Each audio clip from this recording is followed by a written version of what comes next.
Hello guys, welcome back to another recipe. আজকে বানাবো বাঁধাকপির ঘন্ট। প্রথমেই তার জন্য কড়াইয়ে সর্ষের তেল গরম করে দিয়েছি তেজপাতা ফোড়ন, কিউব করে আলু কেটে রেখেছিলাম সেটাই দিয়ে দিলাম, সামান্য নুন আর হলুদ দিয়ে ভালো করে ভেজে নিলাম।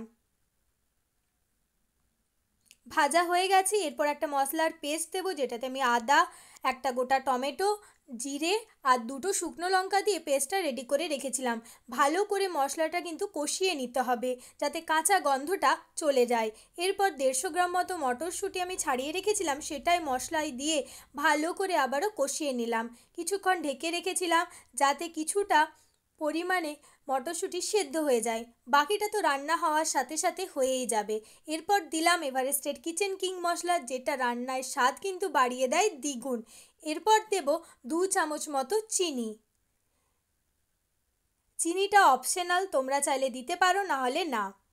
এরপর আমি হাফ বাঁধাকপি ভালো করে কেটে 1 চামচ নুন দিয়ে একটা সিটি মেরে রেখেছিলাম যাতে বাঁধাকপিটা ভালো করে সেদ্ধ হয়ে যায়।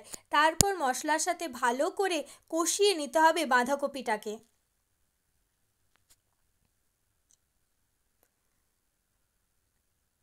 তারপর কিছুক্ষণ ঢাকা দিয়ে তরকারিটা হতে দিয়েছি। শেষে দিয়েছি গরম মশলার গুঁড়ো আর 1 চামচ ঘি।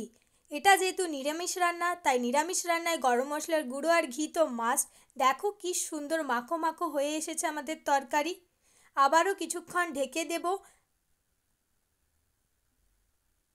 এরপর ঢাকনা খুলেই স্বাদ মতো নুন আর ধনেপাতা কুচি ছড়িয়ে দিলেই আজকের কিন্তু রেসিপি বাঁধাকপির ঘন্ট একদম রেডি, যেটা গরম গরম ভাতের সাথে লাগবে অমৃত।